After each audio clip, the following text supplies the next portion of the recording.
மழை வெள்ளம் பாதித்த விழுப்புரம், கடலூர், கள்ளக்குறிச்சி ஆகிய மாவட்டங்களில் தொடரும் மீட்புப் பணி. சில பகுதிகளில் வெள்ளம் வடிந்ததால் படிப்படியாக மீளும் இயல்பு நிலை.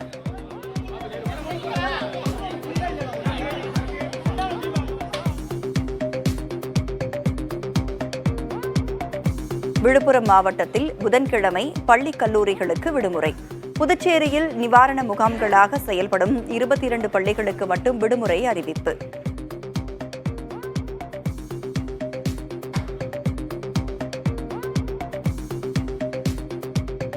விழுப்புரம், கடலூர், கள்ளக்குறிச்சி ஆகிய மாவட்ட மக்களுக்கு தலா 2000 ரூபாய் நிவாரணம். உயிரிழந்தோரின் குடும்பங்களுக்கு தலா 5 லட்சம் வழங்கப்படும் எனவும் முதலமைச்சர் மு க ஸ்டாலின் அறிவிப்பு.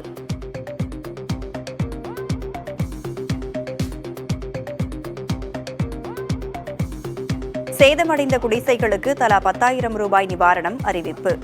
நீரில் மூழ்கி சேதமடைந்த மானாவாரி பயிர்களுக்கு ஹெக்டேருக்கு 8,500 ரூபாய் நிவாரணம்.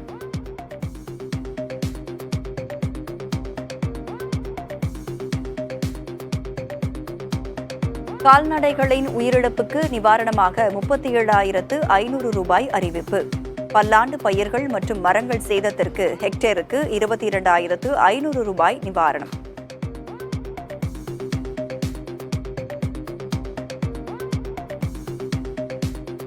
சேலத்தில் வெள்ளத்தால் பாதிக்கப்பட்ட பகுதிகளில் குறைகளை கேட்டறிந்தார் எதிர்க்கட்சித் தலைவர் எடப்பாடி பழனிசாமி.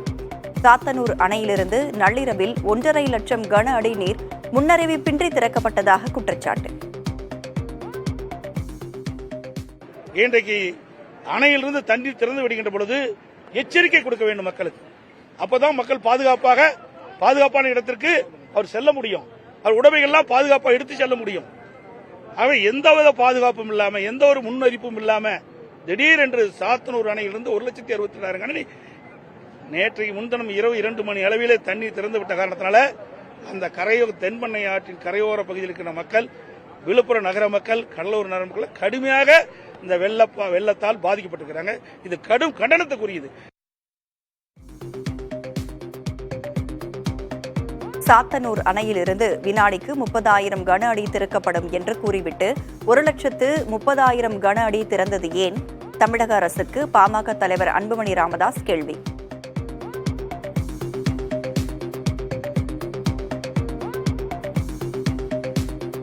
சாத்தனூர் அணை திறப்புக்காக 5 முறை வெள்ள அபாய எச்சரிக்கை விடுக்கப்பட்டதாக அமைச்சர் துரைமுருகன் விளக்கம்.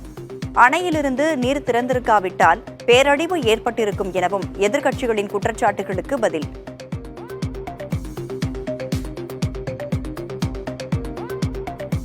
திமுக அரசின் நடவடிக்கையால் தான் பல உயிர்கள் காப்பாற்றப்பட்டிருப்பதாக அமைச்சர் சேகர்பாபு விளக்கம். எதிர்க்கட்சிகள் அவதூறு பரப்புவதாகவும் குற்றச்சாட்டு. பல உயிர்களை காப்பாற்றி இருக்கின்ற அரசு இந்த திராவிட மாடல் அரசு என்பதற்கு உண்மையிலே மனசாட்சி இருந்திருந்தால் எடப்பாடி பழனிசாமி அவர்கள் தமிழக அரசிற்கு நன்றி கூறி இருக்க வேண்டும்.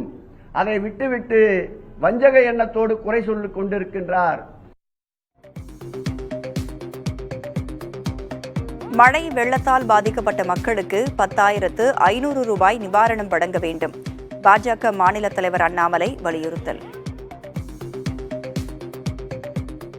முதலமைச்சர் அவர்கள் இந்த முறை ஆக்கப்பூர்வமாக மத்திய அரசு கிட்ட இங்கிருந்து அதிகாரிகளை வச்சு எஸ்டிமேட்டை தயார் பண்ணி மத்திய அரசுக்கு அனுப்பி கேட்க வேண்டிய பணத்தை முறையாக கேட்டு மத்திய அரசுடைய அதிகாரிகள் வந்து அவங்க ஒரு முறை சுற்றுப்பயணம் செய்துவிட்டு அதை பெற்றுக் கொடுப்பது பாரதிய ஜனதா கட்சியினுடைய கடமை என்பதையும் நாங்கள் தெரிவித்துக் கொள்கிறோம். ஆனா ஃபார்முலா படி முதலமைச்சர் போகணும். 10,400 ரூபாய் கொடுக்கறதுக்கு அவருக்கு இருக்குன்னா அதை தயவு செஞ்சு பண்ணி அவங்க கிளைம் பண்ணலாம்.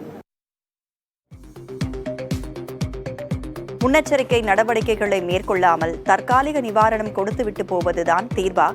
எதிர்க்கட்சிகள் மீது காவி வண்ணம் பூசி ஆட்சியாளர்கள் தப்பித்துக் கொள்ள நினைப்பதாக தவேக தலைவர் விஜய் விமர்சனம்.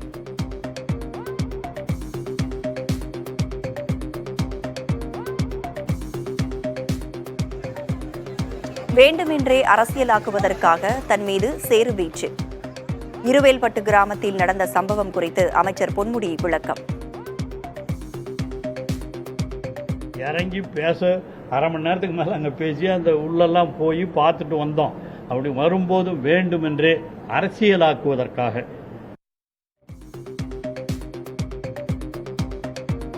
செங்கம் அருகே திறக்கப்பட்டு 5 மாதங்களில் நீரில் அடித்துச் செல்லப்பட்ட உயர்மட்ட பாலம்.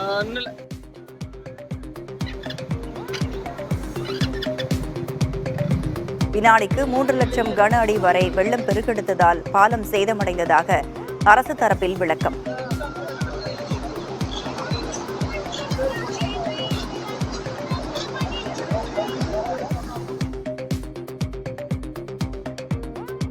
பேரிடர்களுக்கு இனி இயற்கையை குறை சொல்ல முடியாது, அவற்றிற்கு நாமே காரணம். சென்னை உயர்நீதிமன்றம் வேதனை.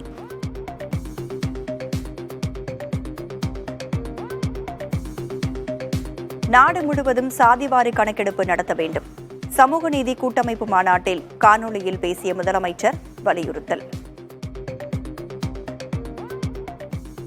2021ஆம் ஆண்டு எடுக்கப்பட்டிருக்க வேண்டிய மக்கள் தொகை கணக்கெடுப்பை ஒன்றிய பாஜக அரசு உடனே தொடங்கணும். அதோடு இணைத்து சாதிவாரி கணக்கெடுப்பையும் நடத்தணும். சாதிவாரி கணக்கெடுப்பை ஒன்றிய அரசு நடத்தி அதோட தரவுகளை வெளியிடணும். இதையெல்லாம் அகில இந்திய அளவிலையும் மாநிலங்கள் அளவிலையும் கண்காணிக்கணும். சமூக ரீதியாகவும் கண்காணிக்கணும்.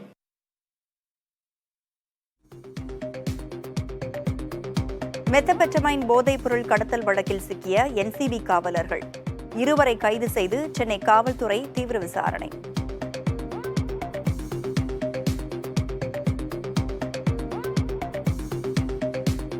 திரைப்பட விமர்சனங்களை முறைப்படுத்தும் விதிகளை வகுக்க கோரிய வழக்கு.